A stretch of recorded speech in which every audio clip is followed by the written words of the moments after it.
Hello everyone, I hope you all are doing well and learning from my videos. तो इस video में हम बात करेंगे एक एडिटोरियल पब्लिश हुआ है जो कि हमारे इकोनॉमिक सेक्शन का पार्ट है बिजनेस लाइन में, जिसमें कहा है ए डिजिटली अनप्रिपेयर्ड वर्कफोर्स। अब इसमें एडिटोरियल में क्या कहा गया है कि जो हमारे आने वाली जो कह रहे हैं पॉपुलेशन जो जनरेशन है वो, और आपको पता है आने वाले टाइम में AI बेस्ड में बहुत सारा मतलब जॉब्स आने वाले हैं। तो उसमें कह रहे हैं कि हमारी जो आने वाली है ना पॉपुलेशन, यहाँ पे डिजिटली अनप्रिपेयर्ड लोग देखने को मिल सकते हैं।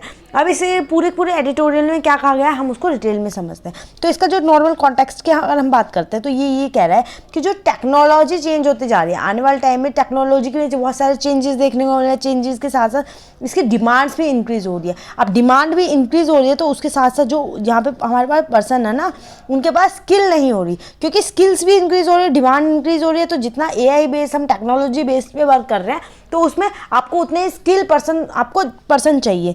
इवन आपको डिजिटल लिटरेसी भी चाहिए कि जो पर्सन आगे इसमें काम करना चाहेगा उसके अंदर डिजिटली लिटरेसी अच्छी होनी चाहिए। इवन उसके अंदर स्किल्स भी बहुत ज़्यादा होनी चाहिए। ठीक है, तो ये सारी चीज़ें देखने को मिल रही हैं कि एक तरह से स्किल जो होगी ना पर्सन के अंदर, वो नेसेसिटी बन जाएगी आने वाले टाइम में कि बहुत ज़्यादा कंपल्सरी ज़रूरत है तो है। तो इसमें इसके रिगार्डिंग बात करी है। इसी के लिए जो हमारी NSS है, अब NSS हमारी क्या है? NSS हमारी है नेशनल सैंपल सर्वे। ठीक है, नेशनल सैंपल सर्वे ने एक रिपोर्ट जारी की है जिसने क्या कहा है सैंपल सर्वे ने कि जो हमारा लेबर फोर्स है, इसका सैंपल सर्वे और लेबर फोर्स, ठीक है, लेबर फोर्स सर्वे, इन्होंने क्या कहा है कि इसने कहा कि आने वाले टाइम में जो IT टेक्नोलॉजी और IT सेक्टर है ना, उसमें जॉब है ना बहुत ज़्यादा डेवलप होने वाली है। जैसे कि लोग कहते हैं, कई बार कितने सारे डिबेट डिस्कशन होते हैं कि जो हमारा IT है, AI बेस है ना, ये आने वाले टाइम में बहुत सारी जॉब्स खा जाएगा।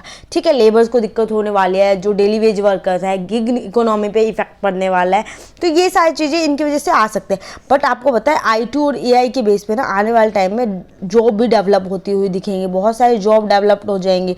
तो उसमें दिक्कत जब भी आएगी, जो कह रहे हैं कि लोग जॉबलेस हो जाएंगे, तो इसके अंदर आपको स्किल की बहुत ज़्यादा जरूरत पड़ने वाली है। आपके पास स्किल होगी तो आपके पास अच्छे से पैकेज होंगे और आप बहुत सारे वर्क कर सकते हैं।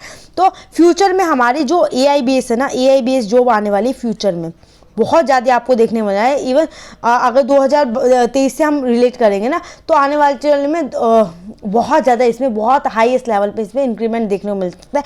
2023 के मुकाबले 2025 में बहुत हाई लेवल में आपको देखने को मिलता है।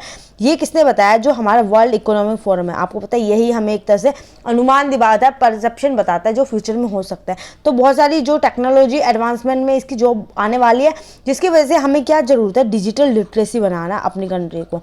ठीक है, अगर डिजिटल लिटरेसी है तो आने वाले टाइम में कोई भी भुखमरी, कोई भी अनएम्प्लॉयमेंट पर्सन नहीं बचेगा। ठीक, अब जो हमारी वर्ल्ड इकोनॉमिक फोरम है, इसने क्या कहा है कि हमें है ना जॉब तो आ जाएंगी, एडवांसमेंट आ रही है जॉब के अंदर, तो हमें क्या करना पड़ेगा? जो हमारी जो पर्सन है ना, इनको स्किल्ड पर्सन बनाना पड़ेगा। जो अनप्रिपेयर्ड वर्क फोर्स है ना, उसे प्रिपेयर्ड वर्क फोर्स बनानी पड़ेगी। इसने क्या प्रिडिक्ट करा है? वर्ल्ड इकोनॉमी जो हमारा फोरम है, इसने ये कहा है कि जो 85 मिलियन जॉब्स है ना, आने वाले टाइम में आ सकते हैं IT सेक्टर में। जिसमें क्या है 85 मिलियंस में से जो 97 न्यू जॉब आ रही है AI बेस्ड और अदर फील्ड के अंदर आपको देखने को मिल सकते हैं। आज के टाइम में हमारी ये 85% जॉब है ना, ये ओल्ड हो जाएंगी, ये पुरानी हो जाएंगी, इनको पता है बंद कर दिया जाएगा। और सारी की सारी जो आने वाले टाइम में 90 से 96% जो आपको AI सेक्टर में जॉब देखने को मिल जाएगी, और जो बच्ची कुछ होगी तो अदर फील्ड में आपको देखने को मिल सकते हैं। मतलब 100% में से 96% तो आपको AI बेस्ड है, क्योंकि सब कुछ आपको पता है, medicals, defence, everything is going to upgrade with AI system, है ना। अब फ्यूचर में हमें क्या चीज़ है? मशीन लर्निंग पे फोकस करना पड़ेगा।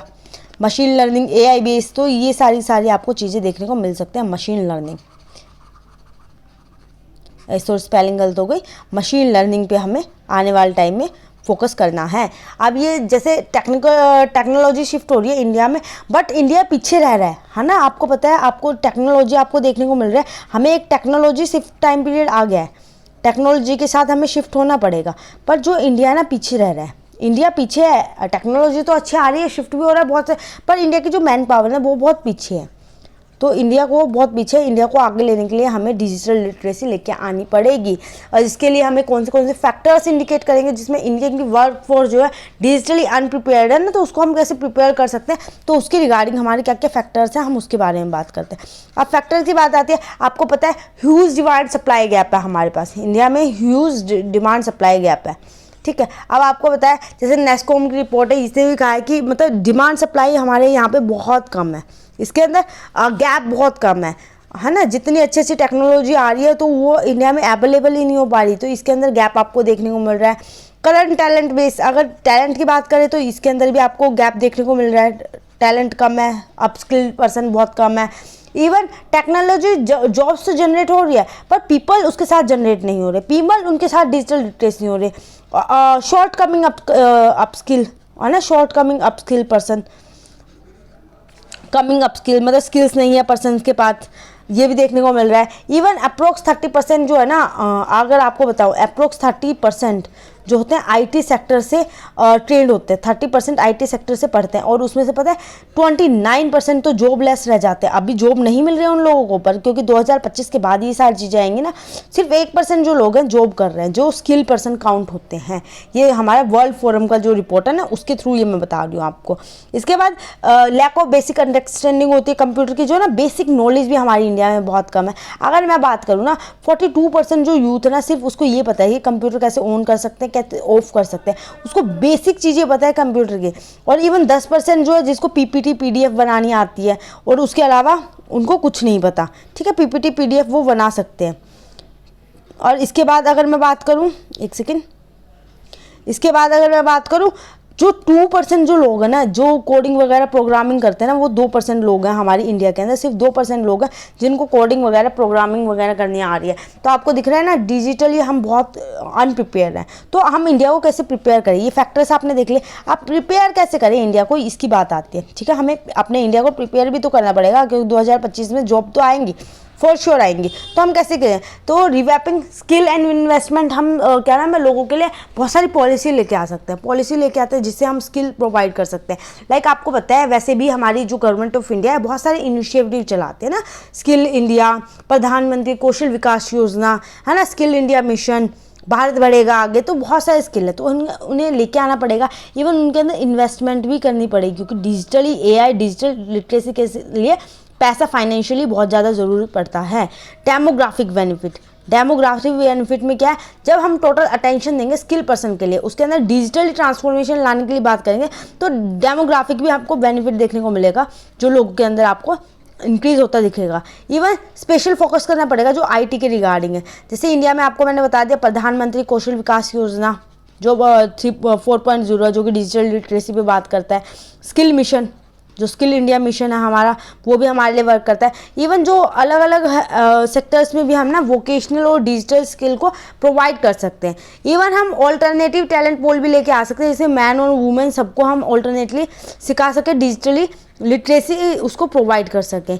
और इसके साथ साथ गवर्नमेंट ने कुछ इनिशिएटिव भी स्टार्ट किए हैं, पर इसके साथ इंडिया को क्या करना पड़ेगा, कोऑपरेटिव सोशल रिस्पॉन्सिबिलिटीज़ लेनी पड़ेगी। कोऑपरेटिव सोशल रिस्पॉन्सिबिलिटी जिसमें क्या है, फंड लेके आने पड़ेंगे और उसमें सोशल बेनिफिट के लिए लोगों को फंड में इन्वेस्ट करना पड़ेगा, जो हाई लेवल की जो सेक्टर्स की कंपनीज़ है। अब हम बोले गवर्नमेंट ऑफ इंडिया के जो इनिशिएटिव है, ठीक है, इनिशिएटिव बहुत इंपॉर्टेंट आ जाते हैं। इनिशिएटिव में जैसे मैंने बता दिया national digital literacy mission, national digital literacy mission. उसके बाद इसके बाद हमारा आता है प्रधानमंत्री कौशल विकास योजना, प्रधानमंत्री कौशल विकास योजना 4.0। उसका digital India mission, digital India mission हमारा आ जाता है। नेशनल एजुकेशन पॉलिसी 2020, ये भी बताते हैं डिजिटल हमें एजुकेशन की जरूरत है। उसके डिजिटल सक्षम इनिशिएटिव, ठीक है, सक्षम इनिशिएटिव डिजिटल के बाद क्या है, युवा प्लेटफॉर्म, ये भी हमारे इसके लिए बात है। इवन इंडिया स्किल मिशन जो है 2021 का, ये भी हमारे डिजिटल लिटरेसी के लिए बात कर रहा है। तो इतनी सारी चीज़ें हैं जो हमारी इसके लिए डिजिटली प्रिपेयर करना चाह रहे हैं, जो अनप्रिपेयर्ड मैन हैं उनको प्रिपेयर करना चाह रहे हैं। उसके बाद श्रेयाज, आपको पता है श्रेयाज भी वर्क कर रहा है। नीट, 3.0 ये भी क्या कह रहा है, डिजिटली हम इन सारी जो इनिशिएटिव है ना गवर्नमेंट ने लिया, हम इन इनिशिएटिव को ना छोटे छोटे जो वीडियोज़ है ना उनमें कवर अप कर लेंगे। एंड जो हम लोगों को प्रिपेयर कर सकते हैं डिजिटली जॉब के लिए, एम्प्लॉयमेंट के लिए, तो हम ऐसे ही कर सकते हैं। फ्यूचर में आप बहुत सारी जॉब्स को गैदर कर सकते हो और इन इनिशिएटिव के थ्रू आप हेल्प भी ले सकते हो। आई होप ये लेक्चर आपके लिए हेल्पफुल रहा होगा and thank you so much for